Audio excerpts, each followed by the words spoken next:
Hello everyone, welcome to Nitu's kitchen. আজকের রেসিপিটি হলো চিকেন এগ চাউমিন। উপকরণে চাউমিন, কেটে রাখা মাংস, গাজর, ক্যাপসিকাম, পেঁয়াজ, লঙ্কা, রসুন, ডিম ও গোলমরিচ নিয়েছি। কেটে রাখা মাংসটির মধ্যে লেবু, নুন ও গোলমরিচ গুঁড়ো দিয়ে মেখে সরিয়ে রাখতে হবে কিছুক্ষণ।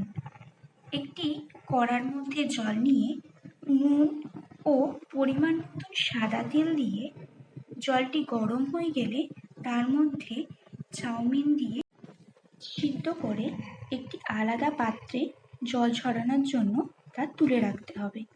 অপরদিকে দুটি ডিমের মধ্যে গোলমরিচ গুঁড়ো ও অল্প পরিমাণ নুন দিয়ে তা ভালো মতন ফেটিয়ে নিতে হবে। অন্য একটি দিক গরম কড়ার মধ্যে সামান্য পরিমাণ সাদা তেল দিয়ে ডিমগুলিকে ভালো মতন ভেজে নিতে হবে। ঠিক একই পদ্ধতিতে কড়ার মধ্যে তেল দিয়ে কুচনো মাংসটিকে সিদ্ধ হওয়া পর্যন্ত ভালো মতন নেড়েচেড়ে নিতে হবে।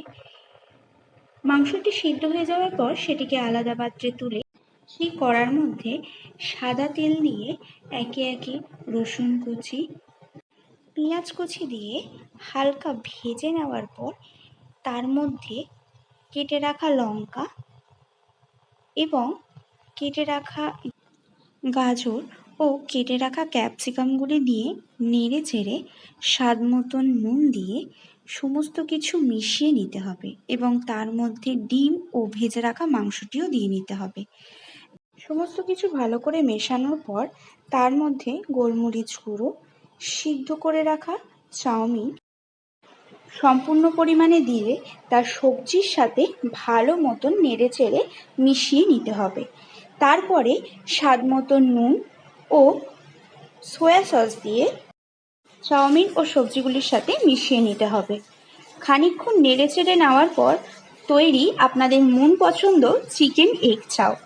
আমার রেসিপিটি পছন্দ হলে লাইক, শেয়ার, সাবস্ক্রাইব অবশ্যই করুন।